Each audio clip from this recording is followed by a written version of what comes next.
Hello YouTube friends. Exciting day in Pat's garage today. He got the 64 Galaxie running and it goes into gear. So he'll talk a little bit more about the process and the struggles to get it running. Over to you. Hey YouTubers, as Faye said, I got the car running. I actually got it running yesterday. Today I just did a little bit more playing around. I've got some work to do. One of the things I need to play around with is the starter seems to kind of bind a little bit. But I'll talk to Tech about that and see if we can figure that out. Having said that, to wire it, I need to really tie 4 wires into the system. It's got a ready to run distributor, and it's got a basically single wire alternator to run. So I didn't need a ton of work there, but to run the wiring, I'll just come and show you here. So Faye, if you want to come here, I can show you on the wiring diagram what I had to do. All right, on the ignition switch, there's a red wire, and then basically if you can find the ignition switch, you'll see that there's a pink wire here. It goes up here, it says resistance wire. That resistance wire doesn't work with my system that I have today. So when I talked to Tom at FE Specialties, he said, yes, you do have to replace that. These were made to cut the power down to 6 volts based on a point system. So I did change that. So that was the first thing I did. Now it's pink on this side. On the other side of the wiring harness, it's actually 2 lines. It's a red and blue and a brown. The red and blue ties into the positive of the coil, so I had to tie that in. And the brown actually ends up going to the starter relay. Those were 2 connections I had to do. And then there's another red and blue, and I think it's actually red and green. It actually goes to starter relay 2, and that goes to the wiring harness right here on the same upper harness. So those were the 3 wires I had to do on there.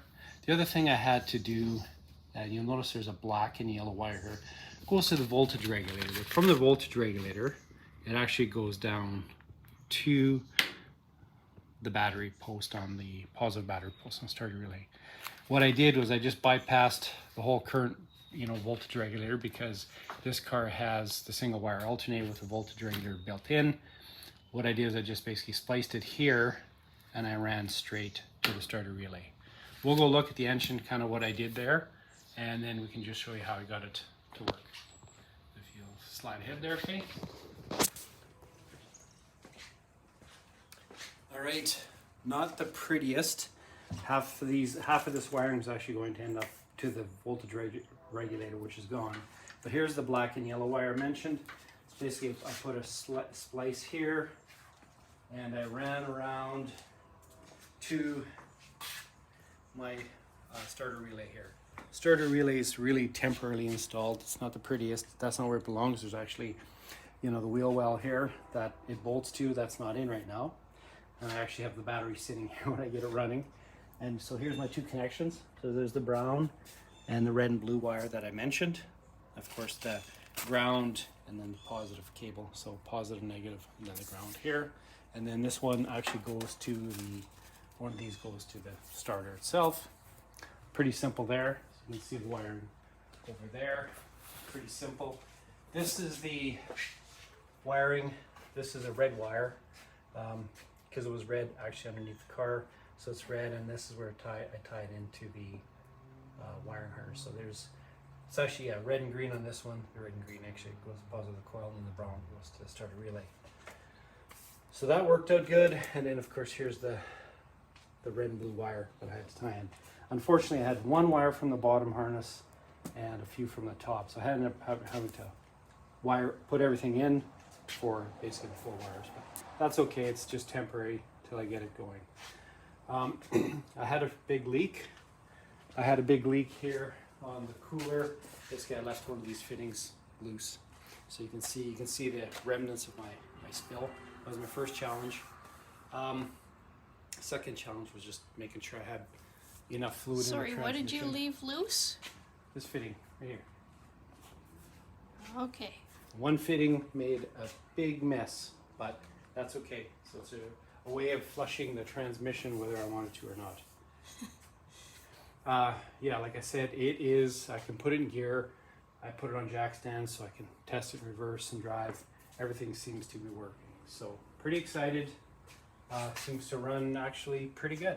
So when you hear the video, you'll see how it's running. A couple of the minor things. I think I mentioned this before. A lot of people that come by think this is a new rad sport. It's actually an old one. I had to do some repairs down here. I actually drilled a hole here, but I actually had to replace a bunch of metal down here to get it strong.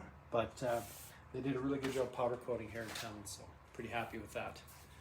The next thing I have to do, I'll show you here for the transmission. I bought a Lentec transmission like I mentioned before. They have a different set of instructions than the kickdown setup that I had with low carb. Low carb basically talks about when you set the pressure, you set it to 30 psi with a spacer. In this one, basically they say, make sure that when you throttle it all the way, that your throttle cable is engaged all the way, it's not binding or anything like that. It says basically the final adjustment in this one is you set it in park and you basically have a 0 to 30 psi gauge on the TV port, which is on the passenger side, and you adjust it to 2 to 10 psi in park, which is different than most of the videos I'd seen. So that's something to be aware of when you're buying a Lentec transmission, or maybe some of the other aftermarket ones. Read their instructions. I'm going to basically verify with Lentec that this set of instructions overrides the low car ones and all the videos I've seen on YouTube, because this is actually the opposite of what I'd seen from low car, where you actually put a spacer in and you put it in neutral. This is in park with a lower pressure. So just something to be aware of if you're getting a aftermarket transmission that's been rebuilt. Other than that, things are going well. All right, YouTubers, I tried to get a new temperature switch for my Galaxie, and the TS17 is the one that came up. I tried to install it, or get ready to install for my intake, which is a Edelbrock intake, and the fitting size is different, so you need 1/8 to 1/4 inch tap fitting. So I'm going to try to put that in and see what kind of a mess I can make today.